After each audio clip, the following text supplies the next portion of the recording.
வணக்கம்மா, உங்க மாடை இன்னைக்கு அவுத்து விடல, அதாவது ஜல்லிக்கட்டுக்கு விட மாட்டேன் அப்படின்னு சொல்லி இருந்திருக்காங்க. நீங்க அங்க சோகமா நின்று இருக்கிற பார்த்து உங்க கண்டிப்பா உங்ககிட்ட நான் கேட்கணும்னு நினைச்சேன். எதனால விட மாட்டேன்னாங்க? உங்க பேர் என்ன? எந்த ஊர்ல இருந்து வந்திருக்கீங்க? என் பேர் இலக்கியா. நான் சேலம் மாவட்டம் சேசஞ்சாவடியில இருந்து வரேன். 7 வருஷமா காளை வளர்க்குறேன். இதுக்கு முன்னாடி சென்னையில இருந்து அப்ப எனக்கு காளையெல்லாம் தெரியாது, ஜல்லிக்கட்டுனாலும் என்னன்னு தெரியாது. கல்யாணத்துக்கு அப்புறம் தான் 7 வருஷமா மாடு வளர்க்குறேன். 2 வருஷம் இதுக்கு முன்னாடி இந்த அவனியாபுரத்துல மாடு அவுத்துருக்கேன். போன வருஷம் மாடு கட்டு கொடுத்துருச்சு. அதனால அந்த பேர் திரும்பி எடுக்கணுன்றதுக்கோசரம் தான் இவ்வளவு போராடி வந்தோம். அது என்னன்னா டிடியில எங்க வீட்டுக்காரோட அண்ணா பேரு பதிஞ்சிருக்கு.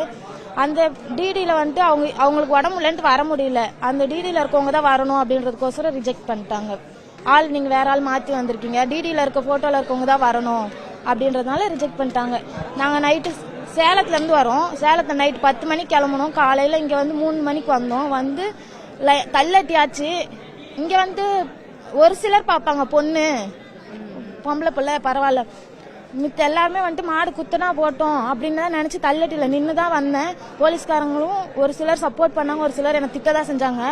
அப்படி இருந்து 2-3 மணி நேரம் லைன்ல இந்த டாக்டர் செக்அப்க்கு ரிஜெக்ட் ஆனது ரொம்ப கஷ்டமா இருக்கு. இப்போ டிடில கண்டிப்பா அந்த ஓனர் தான் வரணும்ன்ற விதிமுறையில இருக்கா? இருக்கு, விதிமுறை இருக்கு. ஆனா அவருக்கு உடம்பு முடியல. இப்ப நாங்க வரலனாலும் அந்த டோக்கன் வேஸ்டா தான் போகும். நாங்க ஏமாத்தி இல்ல அடுத்தவங்க டோக்கனை இது பண்ணல. இந்த விதிமுறை இருக்குன்னு தெரியும். ஆனா அவங்களுக்கு உடம்பு இல்லன்றதுக்கோசரம் சரி சொன்னா புரிஞ்சுப்பாங்க அப்படின்றதுக்கோசரம் தான் ஏத்திட்டு வந்தது. அது ரிஜெக்ட் பண்ணிட்டாங்க.